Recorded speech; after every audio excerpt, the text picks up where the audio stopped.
Okay, so the last segment on the show this week, I want to talk about the that Batman versus Superman article that's been going around. People have been posting it on my Facebook wall, asking me, "What do you think of this thing?" And I'm like, "All right, I'll read this, whatever." So it's called. The title of the article is "Revealed" on MoviePilot.com.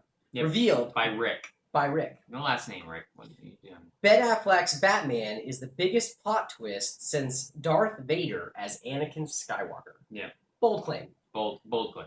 Okay, so you could read the article yourself. It's 15 chapters. The full thesis is 15 chapters. Yeah, the whole article it's still long. I mean, the one he has on the web.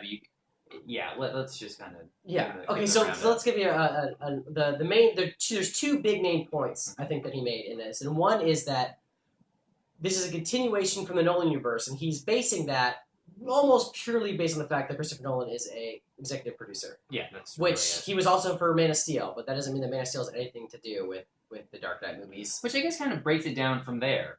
Like, if Nolan really had his fingers in there and saying this is going to be part of the Nolan universe, you would think there'd be so many Easter eggs in the Man of Steel. Stuff. Like, they would even have mentioned, remember when that Bane guy attacked the place? Right. You would think they would have a reference like that. So, this kind of just... I didn't really think about that till just now. Yeah, well, also, the Dark Knight universe is so un-comic book-like, for one. So, you have to think about the fact that he tried his best to make it a, crime drama that had Batman in it and made it realistic, which is great. Cool. Let's do that. Why not? But it didn't have anything. So that's one of the things that bothered me about The Dark Knight Rises is that if that was a universe that was the DC universe, a nuclear bomb, he would have just called Superman.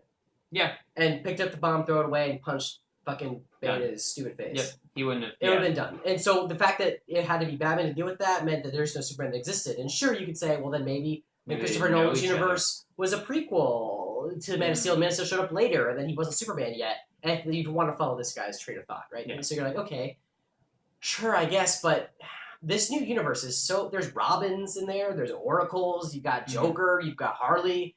It's so comic booky that I just can't... There's an Oracle in the Batman pursuit? Well, the rumor is Batgirl. So, or at least there is a Barbara Gordon, and she is maybe playing Robin now. She's like Girl Robin, kind of like in The Dark Knight Returns.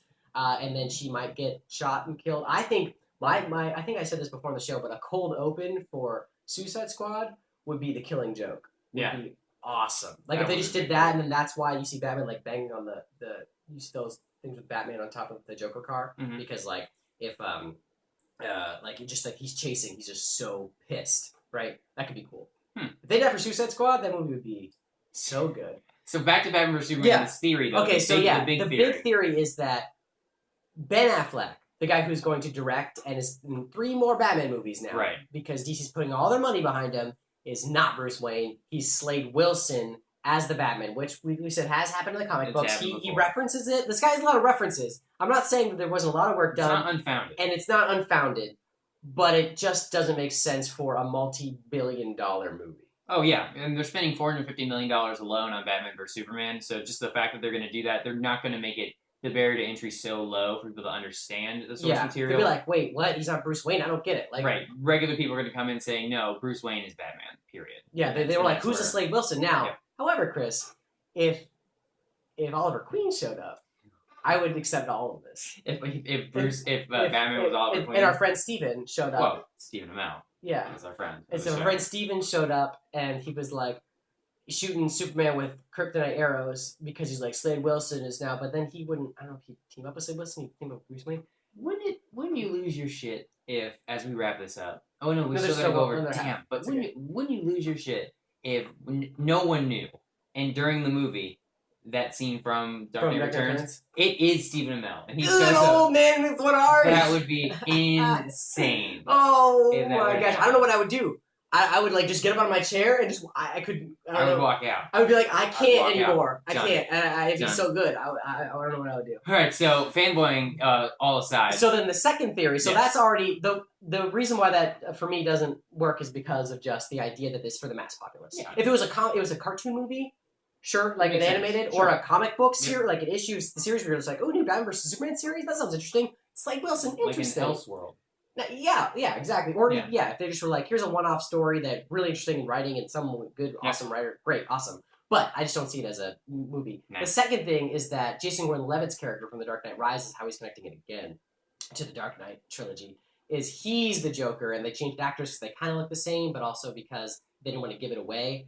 And like, I don't know, it just, and it's because his name is John Blake, and it's Joke, so John and then BLA and then KE, and that makes Joke, and that makes Joker, and he goes crazy, and he was Robin because his fucking first name is Robin. It's so stupid, Chris. Well, yeah, he did have like the injured marks on the back on the Robin suit. They showed like, so there is more evidence that this Joker was maybe Jason Todd. Yeah. But for him to be John Blake and to connect all those together, and that all of a sudden we're gonna have what's his name? Who's Batman? In the old ones? No, like actor. Christian Bale. Christian Bale. Like the fact that they've been hiding Christian Bale this whole time, that he's just gonna be revealed as Batman and help Slade Wilson defeat Superman. So silly. Yeah. I just can't see it happening. And that John Blake is the Joker, and I don't know. And I mean, like he said, like, oh, they've done stuff like that where they've done the switcheroo on you before, because like in the first Batman Begins, right? They didn't. Ra's al Ghul as Liam Neeson wasn't named Ra's al Ghul in the credits on IMDb. Right. But that's a more understandable plot twist than this outrageously cool, maybe. Could be cool. But not. I just don't think. Plus, you would think it'd be a longer movie.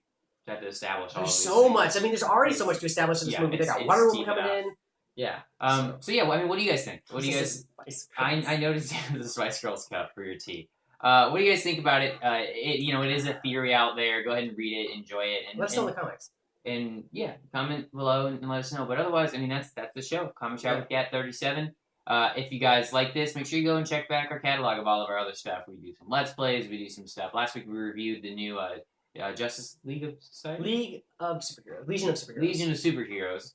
It was great, and it was for DC Deck Building. Yeah, it was awesome. So go ahead and take a look at that. We're not posting links. Just go. You probably got like a playlist right over there, so you'll be able to see it. Why, Chris? You don't want to post over there? The playlist over there. So yeah, comment chat with Gat on Instagram and Tumblr. Comment chat WGAT on Twitter, and also check out CVX Cast. We're a growing family of podcasts. We've got Cardboard Box, where I should be on the next episode, but they premiere every Tuesday. And it'll be talking about Halo 5 Guardians. And then also Real Retro, where they went over Back to the Future 2. And Hocus Pocus is coming. Hocus Pocus is good. Very good. Great show. I just not a fan of Back to the Future. So there's that. Okay. Thanks for watching. Bye. Show's over, punks.